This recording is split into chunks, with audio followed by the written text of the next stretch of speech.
माँ बाप की दुआ का, माँ बाप की दुआ का, माँ बाप की दुआ का, माँ बाप की दुआ का अनमोल ये सिला है। माँ बाप की दुआ का अनमोल ये सिला है। माँ बाप की दुआ का अनमोल ये सिला है। जो कुछ मैं मांगता हूँ, जो कुछ मैं मांगता हूँ, अल्लाह तेरा है। माँ बाप की दुआ का अनमोल ये सिला है। जो कुछ मैं मांगता हूँ, अल्लाह तेरा है। जो कुछ मैं मांगता हूँ, अल्लाह तेरा है। कि आफत बला मुसीबत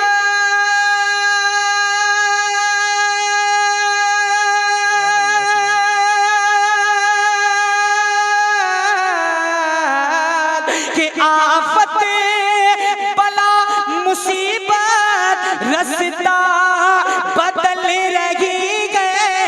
आफत बला मुसीबत रास्ता बदल रही है।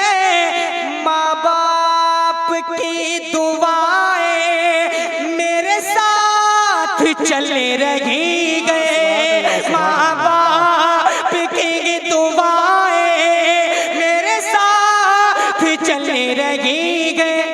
जो कुछ है पास मेरे, जो कुछ है पास मेरे, सब उनकी ही अता है। जो कुछ है पास मेरे, सब उनकी ही अता है। माँ बाप की दुआ का अनमोल ये सिला है। जो कुछ मैं मांगता हूँ, अल्लाह तेरा है। जो कुछ मैं मांगता हूँ, अल्लाह तेरा है। आखिरी बंद सुने और इस पैगाम के साथ सुने। हम में से बहुत ऐसे लोग हैं जो कभी कभी किसी मामले में मौला हामिद हो, खा मौला महमूद हो या हाफिज मुकर्रम हो, उनकी बारगाह तक पहुंचते हैं और कहते हैं मौलाना साहब मेरे हक में दुआ कर दीजिएगा, मैं फला काम करने जा रहा हूँ। मौलाना साहब मेरे हक में दुआ कर दीजिएगा, ये मेरा बिगड़ चुका है, ये बन जाए। कहते कि नहीं, बहुत सारे लोग उलमा से कहते। मैं ये नहीं कहता कि उलमा की दुआ बारगाह इलाही में कबूल नहीं होती, यकीनन होती है, लेकिन कोई मौलवी गारंटी के साथ ये नहीं कह सकता है कि आपके हक में अगर मौलाना अजमल दुआ कर दे तो कबूल हो जाए, इसकी कोई गारंटी नहीं। यकीनन पीर की दुआ बारगाह इलाही में कबूल होती है, लेकिन कोई पीर ये नहीं कह सकता कि अपने मुरीद के लिए अगर हम दुआ कर दे तो वो उनके हक में कबूल हो जाए। लेकिन बखुदा अगर आपके माँ बाप ने आपके हक में दुआ कर दी और आज आपकी मौत होने वाली हो, मुकर्रर हो टाइम, और अल्लाह के रसूल की बारगाह में उसके वसीले से खुदा की बारगाह में माँ बाप दुआ कर दे, तो अल्लाह के रसूल फरमाते कि उनके वो वक्त को भी माँ बाप की दुआओं से टाल दिया जाता है। गारंटी है, ये गारंटी है। अच्छा, कुछ लोग हैं जो पीर साहब के पीछे इतना लगे रहते, इतना लगे रहते, जैसे पूरी जिंदगी उन्होंने फना कर दी पीर के पीछे। होना भी चाहिए, हम सुन्नी हैं, हमारे लिए वसीला बहुत बड़ी चीज है, हमें पीर की खिदमत और इज्जत करनी चाहिए। लेकिन कब?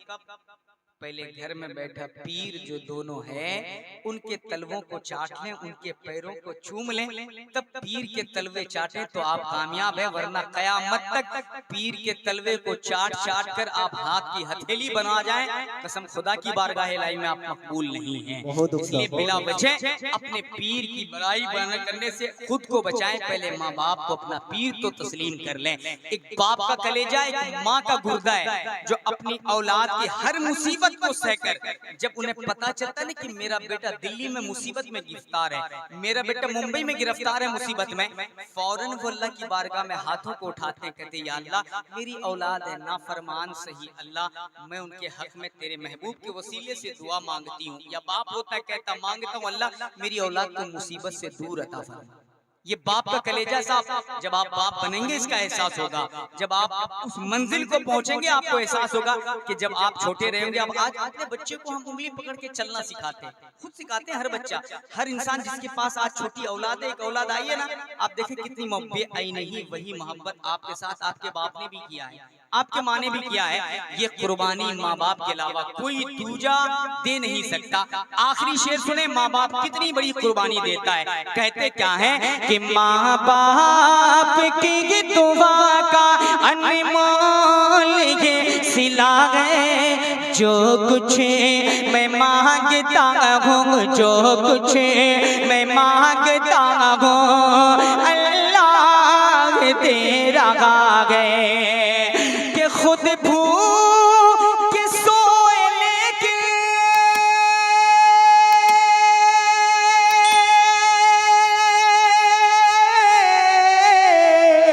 खुद भूख के सोए लेके हमको दिया निवाला, खुद भूख के सोए लेके हमको दिया निवाला, कितनी मुसीबतों से माँ बाप ने है पाला, कितनी मुसीबतों से माँ बाप ने है पाला। तो अल्लाह और नबी के, अल्लाह और नबी के बाद ने कमर तबा गए, अल्लाह और नबी के बाद कमर तबा गए। माँ बाप की दुआ का अनमोल ये सिला गए, जो कुछ मैं मांगता हूँ अल्लाह दे रहा है। अस्सलामु अलैकुम।